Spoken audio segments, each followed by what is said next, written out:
31st night উপলক্ষে এই 4টি কাজ করুন। নতুন বছরের বরকত কল্যাণ আল্লাহ আপনাকে দান করবে ইনশাআল্লাহ। আপনি 31st নাইট উদযাপন করবেন, তবে আপনি মুসলমান হিসেবে আপনার উদযাপন হবে একদম ভিন্ন। কিভাবে?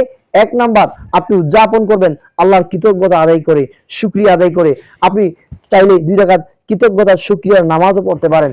2 নাম্বার, আপনি 2026 সাল উদযাপন করবেন আল্লাহ তাআলার কাছে ইস্তেগফার করে, তাওবা করে, আল্লাহ 2025 সালে কম পাপ করি নাই, এর জন্য আমি নত হয়ে গেলাম, আল্লাহর কাছে অনুতপ্ত হবেন, ইস্তেগফার করবেন। 3 নাম্বার, আপনি এই 2026 সাল ভালো একটি কাজের মাধ্যমে আপনি শুরু করতে পারেন, সামাজিক মানবতা, যে কোনো দান সদকা পাবে। 4 নাম্বার হচ্ছে আপনি আল্লাহর কাছে ওয়াদা করবেন, আপনি শপথ করবেন, আল্লাহ 2026 সালে আমি আমার ইচ্ছা কোনো পাপ করব না, পাপে জড়াবো না। আল্লাহ আপনি আমাকে সাহায্য করুন, আমাকে পাপ থেকে বাঁচার তৌফিক দিন। এই 4টি কাজ করুন, 2026 সালের সমস্ত কল্যাণ আর বরকত আল্লাহ আপনাকে দান করবে ইনশাআল্লাহ।